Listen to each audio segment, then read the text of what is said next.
Bismillah, alhamdulillah, wa salatu wa salam rasulillah, sallallahu alayhi wasallam. So one of the questions that comes to me very often, we're talking about a woman's past. And brothers and sisters ask, what about reverts or converts? Do men really care about a revert's or a convert's past? Anyway, before we delve into this deep question, I'd like to remind you that I'm working on this series of videos to speak about the importance of a woman's virginity, the bikara in Arabic. How is it? What did the ulama say? What did the Prophet ﷺ say? Why is it important or not? How does it differ from men to men? And is there a difference? And does it apply to men as well? Or is it just for women? And how does it apply in the context of some of the videos that have been posted around by some of the da'is, where they say that a virgin basically equals to a non-married woman. A woman who's not been married, even though she has had previous, or even, I quote, multiple boyfriends, it still means she's a virgin because she's not been married. So, and how does that impact how our sisters understand that? Your modern day woman, I'm talking about the modern day Muslim woman, 2024, going into 2025 Muslim woman. How does that impact her? And I'll be talking about this in some podcasts. I've already been to Side to Side, and I'm going to be talking to Ali Dawa as well about this and many others, inshallah. And we're going to go to the bottom of it with evidence from the Quran Sunnah, from the statements of the ulama, and what is the tradition of the Muslims and how did we change that, inshallah. So stick to that. I've already released part 1 where I talk about it. I'm going to release part 2, and then finally probably part 3 and 4, which are going to be the real explanation of everything and the expanding on this issue that's been kind of oversimplified by some of the guys. But let's get back to the revert sister, convert sister versus a born Muslim sister in a Muslim family. So there's a difference, because see, with the revert Muslim sister, she was not a Muslim before. She doesn't understand, didn't know at that time, at that level anyway, the way we do as Muslims. Now, some people still don't. Christians, Jews, okay, non-Muslims, they still have the concept of what? Of virginity. How important it is, because it's built in the fitrah. However, with the changes in society, people have lost that. The fitrah has been corrupted. And in corrupting the fitrah and themselves, people have also corrupted the scriptures or the moral codes. Christians, for example, they say, it's not about the deeds or the good deeds or the law, it's about the grace, and so on and so forth. Now, Jews still hold on to it, no doubt, but other people, liberals and so on, they've corrupted their moral code. You understand, right? So it's a corruption of the moral code. However, even for them, the non-Muslims, right, we find that, well, they don't really put such an emphasis. A Christian, for example, and mostly in these countries, we have the sisters who are reverting to Islam, mostly Christians. So for them, they didn't really understand the value. They didn't really understand how important this issue is. Therefore, they probably give it up. Now, when they come into Islam, yes, does it have a outcome? Is there a basic an outcome of that mistake? 100% there is, no doubt. But they change, a lot of them. They try their best, a lot of them. And some don't. So I'm not saying it's like clearly black and white. Yes, all revert sisters are now excused and that's it. That's all good to go. No. But it's different. And what is the difference? The difference is that, again, is the background and how they understood things, the context, the circumstances. So you're putting it against, let's gauge it or benchmark it against a Muslim woman who was raised in a Muslim family. She has done so much with volition, maliciously, to actually get out of her way, to disobey her father, to disobey her brother, to disobey the culture, to disobey finally, of course, first and foremost though, Allah subhanahu wa ta'ala. So you cannot compare that from someone who's been raised their whole life, in general, with understanding. Not just understanding, okay, this is haram, this is halal, but actually a strong emphasis from religion, number one, then from culture. So you cannot compare with someone who their moral compass and their standard was just totally something different. You cannot, obviously. And that's why Allah subhanahu wa ta'ala says in the Quran, كل هل يستوي الذين يعلمون والذين لا يعلمون. Say, is it the same for those who know and those who don't know? No. Now, outcomes, effects on marriage. If a woman, even though she's been a revert and she's been obviously having multiple boyfriends, can that affect the marriage? Yes, it can. But the way a person looks at it is very different. Almost like, okay, yes, maybe I don't like it. Yes, maybe I have an option of not going for it, but it's not as painful as knowing that a woman who's been raised by Muslim family, Muslim parents. I'm talking about here the standard, right? I'm not talking about the exception of the woman who's been traumatized, raised without children, Muslim woman, raised without parents, the parents were not good. Or I'm talking about in general, most Muslim women have been taken care of. Their father paid for the university. They raised them, the mother, and so on. They work. They most in general, they'll do their best. And she still hid behind them, deceived, went to high school and took her hijab off in the bathroom. She did all kinds of things in the bathroom with not one, but multiple boys and girls, right? Because now it's girls as well. It's just different. Her father was trying. Her brothers were trying. She called them extreme. She might have called the police on them. She might have used the law of the land to do whatever she can to actually make sure that she does her haram. And now she comes and shows up and says, I want to be called the virgin. I want to do this and that. It's a bit different. I'm not saying that Allah subhanahu wa ta'ala is not going to accept her tawbah. Don't get into like, oh, who do you think you are, Gabriel Romani? You think that you know Allah and what you'll do. And no. But I'm trying to show that there's a big difference between that kind of woman and a reaver woman. I'm sure then everyone said, oh, she's still a woman. And yes, a lot of these problems can still follow her up into the marriage. But a person, in general, men will look at it very, very different. And for the guy who's going to marry revert, he needs to know for sure that, hey, it's expected.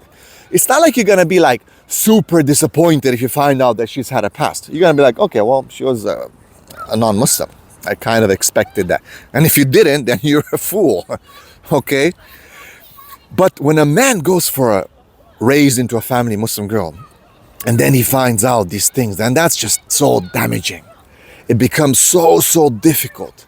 It becomes so hard for him to accept that, because in his expectation, in the surrounding and everything that's happened, he thinks that, no, wait, this is a Muslim family, a Muslim girl, supposed to be a virgin, raised by her father, taken care of, maybe has been wearing hijab, mother's been good, sister's been good, family's been good. You understand? It's a very big difference versus, white girl from whatever town, maybe raised without mother or just father or just mother, whatever. She's been through things.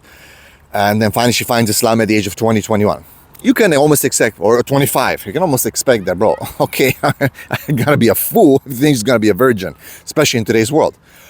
So it's that expectation versus reality is very, very different. And brothers, please, man, if you marry a revert sister, you need to know what you're getting yourself into. Some brothers can handle it. Don't try to make them Pakistani or Arabs, bro. They're just the way they are. Now, they can change, of course. They should become Muslims. They should follow the tradition and the ethics and morality of Islam, the culture of Islam. But some guys foolishly expect, okay, I married a 25-year-old English woman, white woman. She's going to be the Pakistani village girl. No, she won't.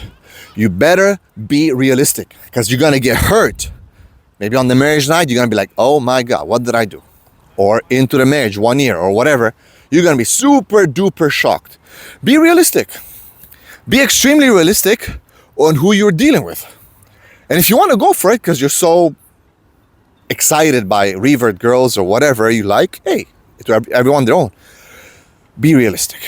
Don't think, don't expect, don't have this expectation. For a Muslim girl, 100%, I don't think anyone would disagree with me that Muslim man would have the expectation. If you're going to marry a Bangladeshi girl, a Pakistani girl, an Arab girl, from a family, from a culture, from an ethnicity that is priding itself with Islam and claiming morality and a moral standard based on Islam, you know they are expecting that, isn't it? And that's why it hurts so much more than when you find out that it's not, that that woman has been, sadly, with multiple, I quote again, what some of the dais say, boyfriends, they think it's okay. They think it's okay as long as Allah forgave her.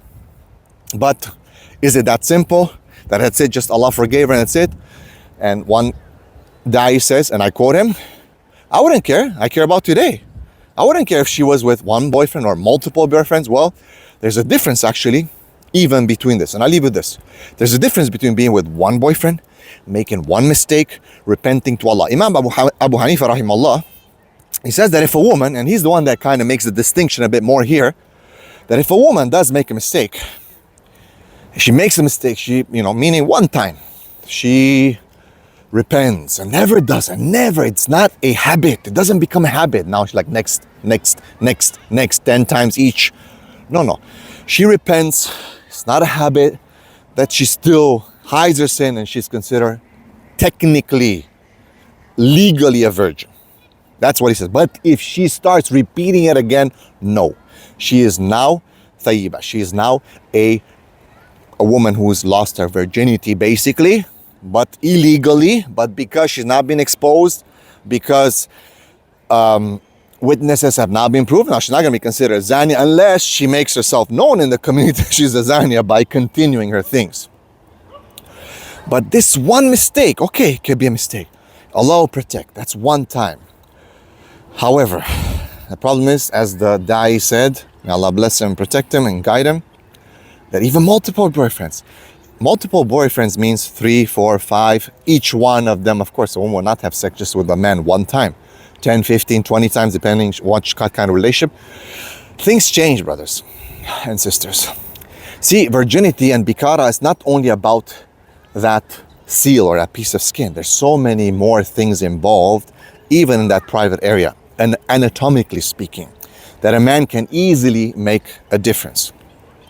There are certain muscles that stretch within constant, multiple usage. Okay, I'm going to use the word that the da'i uses, multiple. So he can say, because he's probably, inshallah, may Allah bless him and protect, never experienced that. But one of the guys that we deal with as counselors, when they experience this, they can notice that there is a big issue and they do care. They do care because it's not about only losing that piece of flesh, that seal. It is about everything else stretching, especially when there's multiple boyfriends many times and so on. So yes, guys do care. Guys do care and they do make the difference and distinction. And yes, imagine they were expecting a proper Muslim raised girl, Bengali, Pakistani, Arab, Somali, you name it, and then they get that thing that's not like that. A mistake, one time, repentance, sincere crying, tahajjud, never going back to it. Even that private part there, even though if that piece of flesh has been lost, it will be very difficult for a man to know. And that tightness, because that air has not been stretched through multiple incidents, it will be almost unnoticeable. Almost.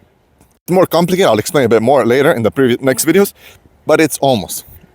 That woman, inshallah, we pray and we believe that yes, she covered her sins.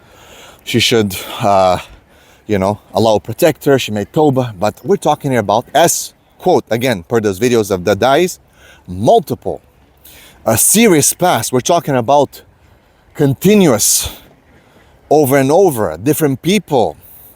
Different sizes, different things, different outcomes, different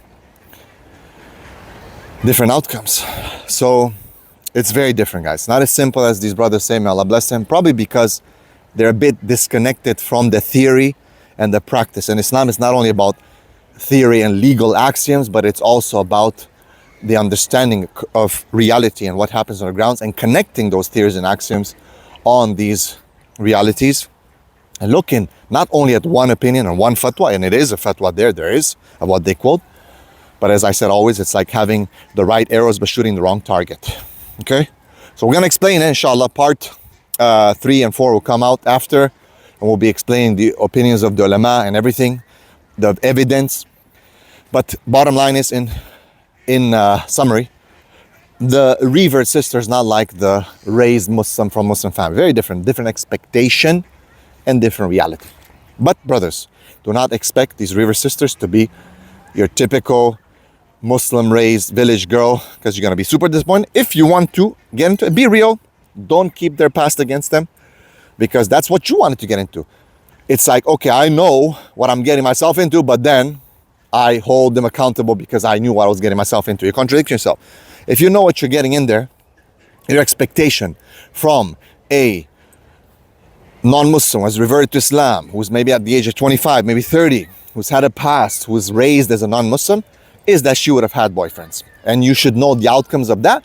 And you yourself are making the decision of getting into this marriage. As for a Muslim girl raised in a Muslim family, and her family is coming to you saying their tradition, they're religious, they're covered, they're asking for big mahar and this and that, and she has deceived you, and you wake up on the night of your marriage or the next day and you're like, what the heck has happened? Where did I go? And you have expected something else, then that's a big deception, isn't it? It's such a big difference. That's what I want to point out in this video. Let me know in the comments what you think. Assalamu alaikum, and keep in mind that the next few series are coming with real explanation, evidence of what is it. Is it really that a virgin woman is someone who's not been married even though she's been ran through by 10, 15 guys? Or is it very different than what these brothers say?